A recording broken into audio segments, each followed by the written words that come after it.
Olá, pessoal, sejam bem-vindos ao nosso Centro Universitário INTA-UNINTA. Meu nome é Evandro Cunha e nós estamos fazendo uma trajetória, um percurso nos livros sagrados do Antigo Testamento. Recentemente estamos analisando os livros poéticos sapienciais e, nessa ocasião, nós iremos estudar o livro de Eclesiastes, né? Um livro realmente extraordinário e que tem uma mensagem também muito especial para, para nós que estamos vivendo no século XXI. Primeiramente, eu gostaria de lembrar para vocês que existe um livro não canônico, né, apócrifo, chamado Eclesiástico, né, que é um livro interessante, um livro bonito, né, importante também para compreender o contexto histórico, cultural da época, mas que não faz parte do cânon hebraico, tá certo? Vamos colocar aqui, de inicial, a importância deste livro para a nossa espiritualidade e a nossa intelectualidade, né? Vocês sabem que Salomão foi o homem mais inteligente, né, na história de Israel. Nós sabemos que a sua inteligência veio através de uma revelação, quando Deus se revela para ele. Por isso que ele diz, né, o temor do Senhor é o princípio da sabedoria. Deus se revela para ele e Deus pergunta para ele o que é que ele gostaria de receber. E ele não pede coisas materiais, ele pede sabedoria, né? Que em hebraico é Hokemah. Ele pede discernimento, né? O din, né? Discernimento, compreensão, para poder governar, né? E Deus fica impressionado com aquilo, né? E diz, não vou te dar só sabedoria, vou dar tudo aquilo que você não pediu, né? Isso aí é extraordinário, né? Como é a graça de Deus opera em nossa vida, né? Além daquilo que nós pedimos. E é curioso que as palavras ali usadas, né? Deus diz assim, eu vou te dar um coração laham, né? Um leve laham, um coração sábio, né? E mais adiante também fala do leve shomeia, né? Que eu mencionei isso aqui, quando nós falamos do livro de Samuel, nos livros históricos, né? Nós falamos um pouquinho sobre isso, né? O leve shomeia, um coração capaz de ouvir. E aquela experiência das mulheres prostitutas que foram trazidas à sua presença, e ele ouve a história e, a partir desse ouvir, ele compreende, ele consegue compreender a verdade através da fala. Isso aqui é muito importante na tradição hebraica, a verdade que vem através daquilo que é dito e aquilo que não é dito, né? Aquilo que é dito com as palavras e aquilo que é ocultado também com as palavras, né? A sabedoria hebraica já sabia discernir muito bem isso aí, né? Então, o que aconteceu? Salomão ficou conhecido como homem sábio a partir daquele momento. Foi um marco histórico, né? Um princípio, né? Realmente na sua vida, né? O tempo passa, ele se desvia de Deus, né? Tem 1000 mulheres, né? E um homem muito inteligente, sem dúvida alguma. Isso aqui é muito curioso, né? Porque mesmo as pessoas inteligentes podem agir como se fossem tolas, né? E aquela figura do homem justo, que é muito presente na literatura poética sapiencial, né? Salomão realmente não viveu, né? Ele escreve o livro de Provérbios, penso eu, na sua idade madura, e também o livro de Eclesiastes, que, na verdade, é uma espécie... É algo semelhante ao Salmo 51. Aquilo que o Salmo 51 significou para Davi, o livro de Eclesiastes significa na experiência do rei Salomão, né? Então, Salomão confessa a sua vida. E confessa com todos os pormenores possíveis, né? Isso aqui é muito importante na confissão, né? Alguém poderia, mas Deus não sabe todas as coisas? Sabe, né? Mas é que ele quer ouvir da nossa boca isso aí, né? E Salomão conta, ele diz que nada que meu coração desejou que eu não tenha realizado. Queridos, eu sou especialistas em psicanálise, né, neurociências, também em neurolinguística, e sou um filólogo, né, então estou apaixonado aí por psicologia cognitiva, né, neuropsicologia, tudo isso que envolve o funcionamento do cérebro no que diz respeito à elaboração de pensamento e de palavras. Isso me fascina, né? Isso me fascina realmente. E quando a gente percebe que, quando o indivíduo confessa, né, aquilo que aconteceu na sua vida, com os mínimos detalhes possíveis, né, ele pode encontrar a cura da sua alma. Né? E foi isso que Salomão disse. Salomão disse, eu não ocultei nada que o meu coração tenha desejado. Você sabe que os desejos, né, todos nós desejamos, né, matar uma pessoa, desejamos roubar, desejamos adulterar, desejamos comida, desejamos tantas coisas, boas e ruins, mas nem sempre esses desejos são capazes de serem realizados porque nós não temos poder, não temos estrutura, não temos recursos para realizar os desejos. E Salomão era um homem rico, era um rei. Então, não havia nada que ele desejasse que ele não pudesse realizar. E ele conta que as coisas mais promíscuas possivelmente devem ter acontecido, as mais bizarras. Mas o curioso é que ele diz que fez isso com o objetivo de ensinar os homens o que é o bem e o que é o mal. Né? Isso é muito perigoso, né? Muito perigoso. Porque dá a entender, quando a Bíblia fala das 1000 mulheres, eu fiquei impressionado quando li isso a primeira vez, que diz assim, e ele se apegou a elas por amor. E relacionamentos amorosos no Antigo Testamento, né, no mundo antigo, era muito raro. Né? As pessoas casavam por negócios, né, de família. O casamento era um negócio de família. Né? Mas poucos personagens da Bíblia está colocado aí o verbo amar, né? Ou substantivo nessas relações. E temos o caso de Jacó, né, que trabalhou 14 anos, né, que a Bíblia diz, né, que amava tanto que nem percebeu o quanto tempo tinha que trabalhar, que foi motivo aí de inspiração para Camões, né, fazer um poema lindo. Né? Mas voltando aí para o Salomão, é uma das poucas vezes, biblicamente falando, nem de Adão e Eva é escrito que se amavam. Assim, não é que não se amassem, né, mas estou falando, as palavras na Bíblia não se usam. Né? Mas de Salomão com as mulheres, disse que sim. Ele se apegou às 1000 mulheres por amor. E aí a gente percebe, né, como o amor pode ser um sentimento e uma emoção positiva e negativa ao mesmo tempo, né? Porque fez com que ele se desviasse de Deus, amar mais as mulheres do que o próprio Deus. E aí ele conta a história da sua vida neste livro maravilhoso. Esse livro é tão grandioso que eu já assisti palestras na internet proferidas por professores ateus, né, encantados com a literatura, a sabedoria deste livro, né, que para muitos é um livro pessimista, mas ele não é pessimista, ele é esperançoso, né, ele é realista. Né, alguns acreditam que Salomão era feito Schopenhauer, né, que é o filósofo alemão, né? Mas se você ler também Jeremias, você vai perceber que Jeremias tem muitos lamentos, né? Mas não eram pessoas pessimistas, eram pessoas realistas e, ao mesmo tempo, esperançosas, né? Porque eles falam muito do futuro que haveria de mudar, né? E isso é muito importante na literatura hebraica, né? A esperança. A esperança é muito importante. Então, Salomão escreve essa biografia contando todos esses detalhes e ele conclui o livro dizendo, né, que a soma de tudo isso que eu passei é teme a Deus e guarda os seus mandamentos, porque esse é o dever de todo homem. Né? É maravilhoso. Então, vamos dar uma olhadinha aqui, rapidamente. Né? Vamos dar uma olhadinha.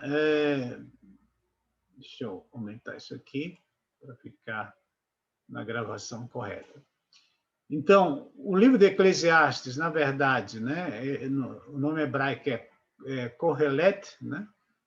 Está aqui, a palavra do pregador, filho do rei Davi, filho de Davi, rei de Jerusalém. Muito parecido lá com aquele texto da abertura do prólogo lá de Provérbios. Né? Aqui é Devrei, Kohelet, Ben David, Melech, Bi Jerusalém, né? Palavra do pregador, palavra do Correlete, filho de Davi, rei de Salomão. Quando nós falamos aqui de pregador, pessoal, né, tá até entre aspas aqui, não vamos pensar naquele pregador, né, que de hoje, né, que vai lá para frente e faz exposição, né? Aqui está se referindo mais àquele porta-voz, né? Aquele porta-voz que é uma espécie de orador oficial, né, de uma reunião, né? E ele fala, é muito semelhante àquilo de um porta-voz hoje de um Estado, né? Digamos assim, seria muito mais uma imagem muito mais semelhante, né? Então, nesse caso, Salomão se coloca como representante da natureza humana, né? Da natureza humana quando ela se afasta de Deus e quando ela se aproxima também de Deus, né? Isso aqui é muito interessante. Então, o título em grego e em latim para Correlete é Eclesiastes. Uma possível tradução do Correlete, o sentido é semelhante, né? Correlete deriva do termo hebraico kahal, convocar uma reunião, e a forma substantiva significa reunião, congregação. Ou seja, tem muito a ver com a ideia posterior, que foi a ideia de eclesia, né? Como está aqui, né? A questão da igreja. A palavra portuguesa eclesiástica é derivada da eclesia, né? Ou seja, uma comunidade, não é uma instituição aqui, né? Está se falando de instituição, está se falando aqui de uma comunidade, ok? Uma comunidade que está ali para ouvir, né? Ouvir a voz da sabedoria, né? É uma comunidade de pessoas tementes a Deus, né? Autoria. Por consenso universal, desde os tempos mais remotos, Salomão é considerado o autor, né? Martinho Lutero, em conversas de mesa, compilações de anotações de alunos sobre conversas informais de Lutero, foi o primeiro a pôr em dúvida a autoria salomônica, né? Pessoal, eu não sei se vocês sabem, mas que Lutero era um indivíduo muito antissemita, né? Ele tinha uma dificuldade muito grande com a cultura hebraica, né? Ele chegou ao ponto de querer negar a canonicidade do livro de Tiago, porque achava um livro muito judaizante, né? Então, foi um grande homem, sem dúvida alguma, mas foi um homem, né? Então, é compreensível essas coisas, né? Deixa eu ver aqui. Então, praticamente, Salomão, lógico, a alta crítica, né, faz as suas críticas, né, o seu negacionismo, né, em tudo aquilo que é afirmado pela tradição hebraica, né? Deixa eu ver mais aqui o que é que interessa aqui, né? Os eruditos liberais geralmente sustentam que foi produzida no terceiro século a.C. No entanto, o rei Salomão morreu em 931, 930. Se ele foi aceito como autor, a data da escrita deve ser anterior. Mas veja, pessoal, aquilo que eu já mencionei para vocês, deixa eu abrir de novo aqui, só para mostrar. Olha, a gente não pode perder de vista isso aqui, né, que eu já mencionei para vocês.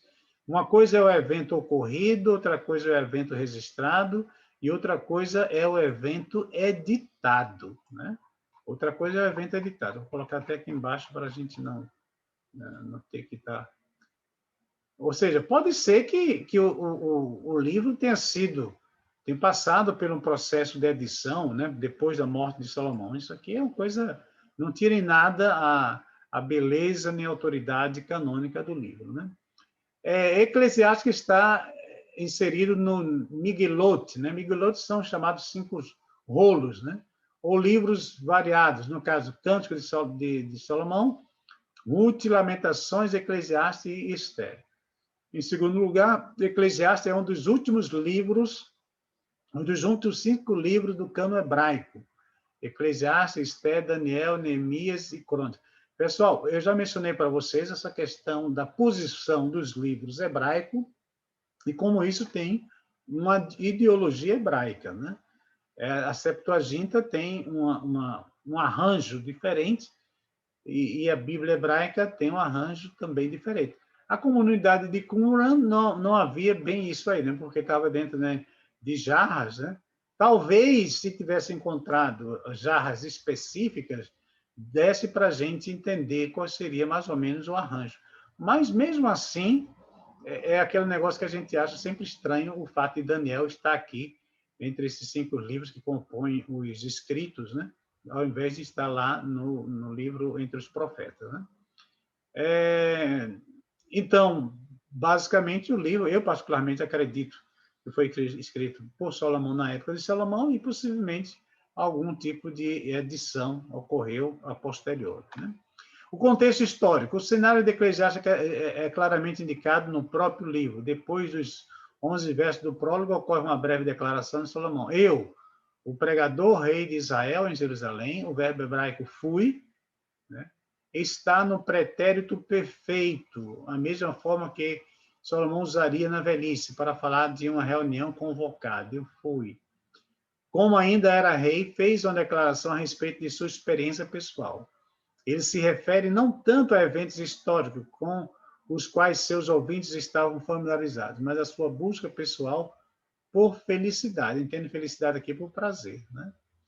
O tema, Salomão fala muito, pessoal, aqui da questão daquilo que é transitório na experiência humana. E a expressão que ele usa muito aqui, que é Havelin, eu acho que é isso a pronúncia, viu? Havelin.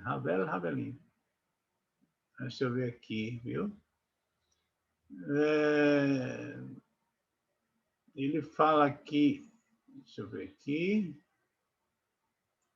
ele fala do tempo, e aí ele usa uma expressão que é chamada Havelin, que é traduzida de forma horrorosa por vaidade da vaidade, né? Tudo é vaidade. Havelin, pessoal, significa sopro dos sopros, né? Ou seja, é aquela neblina, quando você... quem mora na cidade não sabe o que é isso, né?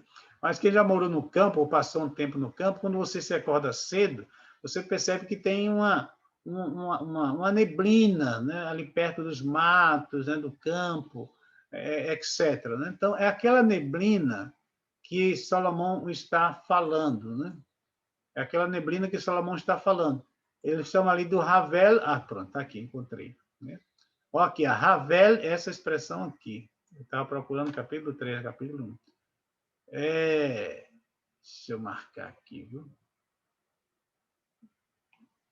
As letrinhas maravilhosas. Olha aqui, Havelin.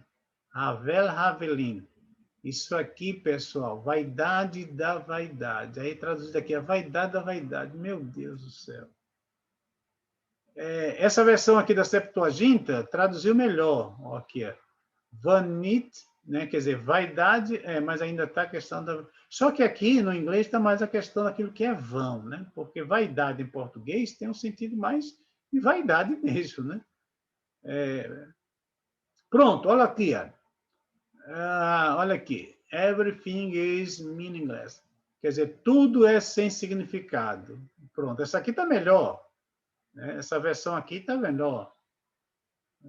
Tudo é significado. Porque o texto hebraico, né? O texto hebraico, na verdade, ele significa, assim, se a gente fosse usar ao pé da letra, né? Havelin, significa... Havel é como se fosse, como falei para vocês, uma coisa que é transitória, né? Que é essa neblina, que é a mesma raiz da palavra Abel, né? A mesma raiz da palavra Abel.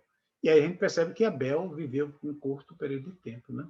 Então é aquilo que passa rápido, aquilo que é transitório, aquilo que não é perene, aquilo que é transitório na nossa vida. Então, ele mostra que o prazer, que a riqueza, que tudo isso que a gente tem, esses momentos de felicidade, é transitório, né? E que o ser humano deve estar preparado para a tragédia, né? Para a tragédia. E é nesse livro que ele mostra as experiências que ele passou, né?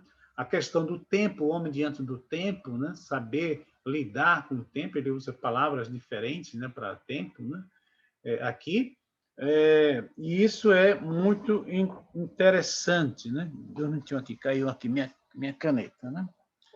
Ele usa, pelo menos aqui no hebraico, tem moed, zeman, que são duas palavras que se usa com muita frequência, e a palavra etz, né? Que é como se fosse um tempo fragmentado, né? Um tempo fragmentado. Ele usa aí, né, no capítulo 3, palavras diferentes para a questão de tempo. Voltando aqui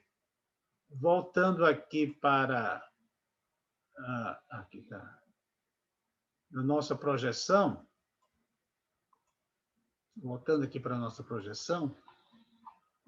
então, é basicamente isso que o livro contém, né? Essa confissão de forma maravilhosa, né?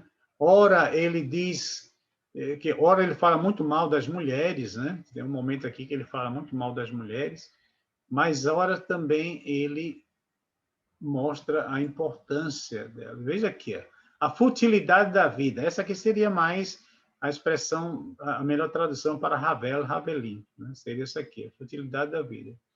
As gerações vêm e vão, aparentemente, né? Não há nada de novo, né? Para ele, tudo já... Não há nenhuma novidade, né? Não é questão de novo no sentido aí de uma coisa recente. O que mais aqui que é interessante, pessoal? Sim, aqui é o tempo para todas as coisas, tempo para várias atividades humanas, tempo para o juízo divino. Veja, em português aqui está a mesma coisa, né? Capítulo 3, deixa eu mostrar para vocês aqui. Ó. Por isso que é a importância do texto bíblico, viu? Olha aqui, ó. Zeman, aqui, Zeman, que é uma das palavras, né, aqui usada. Zeman, tem até colocado aqui. Zeman ve'et. A todo tempo, aqui, lakol, zeman, né? Aqui, tudo tem, né, o seu tempo, ve'et. Isso aqui é curioso, porque ele usa duas palavras aqui. A palavra et, né, que é tempo, e zeman também, que é tempo, mas é um tempo específico.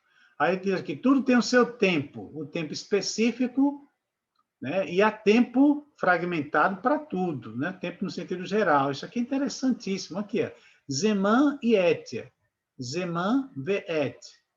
Né? Quer dizer, você que lê aqui em português, você não percebe isso, tá vendo? Você não percebe, né? Mesmo em inglês se coloca uma diferenciação. E aí você perde essa sutileza, né, da linguagem. Ah, pronto! Essa aqui é uma tradução em inglês da Septuaginta. Veja aqui como ele colocou. The all things there is a time and a season for every matter under heaven. Olha aqui, ele fez a diferença. Né? Para todas as coisas há um tempo e há uma estação para tudo, né? Um season aqui, que é uma temporada, é um tempo mais específico, né? Passageiro, é mais um tempo fragmentado, digamos assim. Né? Isso aqui é interessantíssimo, né? Quer dizer, pelo menos eu acho, pessoal, não sei se vocês acham também interessante, né? Porque eu sou amante aí das palavras. Né? Os ideais aqui, o valor do companheirismo, o valor da sabedoria, o valor da reverência, o valor da justiça, a insensatez da vida, a busca por sabedoria, né? E aqui o final, né? O que Deus espera do ser humano. Isso aqui é maravilhoso, esse final, pessoal. Né? Deixa eu só colocar aqui para a gente ver esse final. Eu acho lindo, né? Esse final do Eclesiastes, realmente. Aqui, vi todas as opressões... Opa, não, capítulo 12, peraí. Essa não. Que lembra-te do teu Criador nos dias da tua mocidade, antes que venham os maus dias e cheguem os anos nos quais dirás, não tenho neles prazer. Olha a questão do prazer presente aqui na narrativa dele, né? Aí no finalzinho ele diz assim, as palavras dos sábios são como grilhões, não sei o quê. Demais, meu filho, atenta, não há limite para fazer o livros e o mundo estudar em face da carne. De tudo que te tem ouvido, a soma é: teme a Deus e guarda os seus mandamentos, porque este é o dever de todo homem. Porque Deus há de trazer juízo às obras, até as que estão escondidas. quer sejam boas, quer sejam más. É uma confissão fantástica, né? Realmente é um livro que eu realmente sou apaixonado por esse livro, né? E cada vez que eu leio, eu aprendo uma coisa diferente. Pessoal, que Deus te abençoe ricamente aí nos estudos de vocês e leiam esse livro, né? Volto a repetir, leiam esse livro, se já tiver alguma expertise aí em grego e hebraico, faça comparações, que você vê aí no capítulo 3, mostrei só um detalhezinho, né, do Zeman e de Etz, como isso mostra a sutileza da linguagem e como isso tem um significado profundo, né, quando a gente analisa com forma mais atenta. Tá ok? Então, fique com Deus e a gente se vê na próxima oportunidade.